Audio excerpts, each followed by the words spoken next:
worshiped under a broom tree, suddenly an angel touched him. Arise and eat.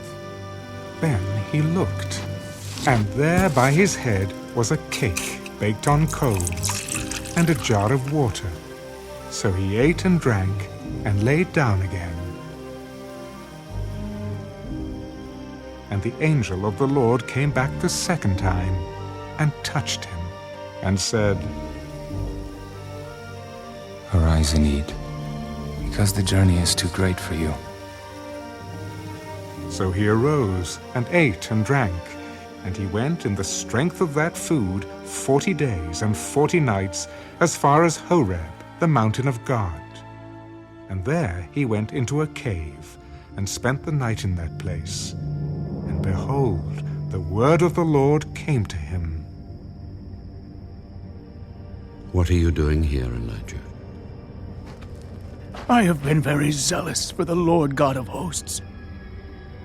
For the children of Israel have forsaken your covenant, torn down your altars, and killed your prophets with the sword. I alone have left, and they seek to take my life.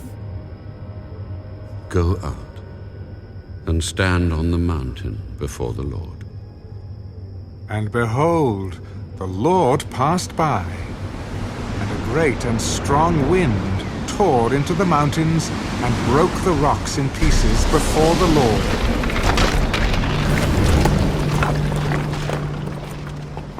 But the Lord was not in the wind. And after the wind, an earthquake.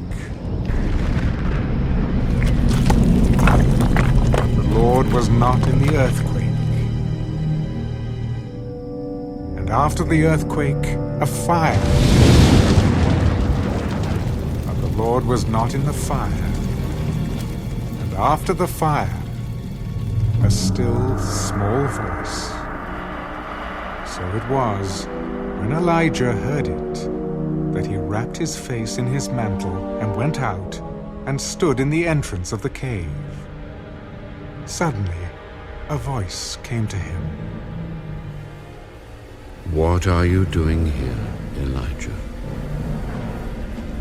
I have been very zealous for the Lord God of hosts, because the children of Israel have forsaken your covenant, torn down your altars, and killed your prophets with the sword. I alone am left, and they seek to take my life.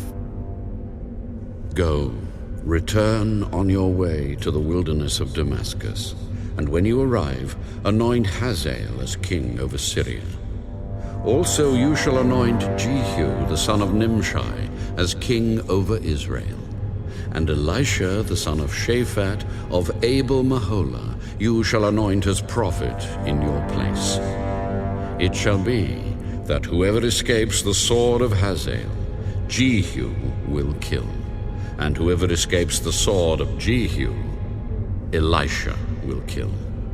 Yet I have reserved 7,000 in Israel, all whose knees have not bowed to Baal, and every mouth that has not kissed him. So he departed from there, and found Elisha the son of Shaphat, who was plowing with 12 yoke of oxen before him, and he was with the 12th. Then Elijah passed by him, and threw his mantle on him. And he left the oxen and ran after Elijah. Please, let me kiss my father and my mother, and then I will follow you. Go back again, for what have I done to you? So Elisha turned back from him and took a yoke of oxen and slaughtered them and boiled their flesh, using the oxen's equipment, and gave it to the people, and they ate. Then he arose and followed Elijah and became his servant.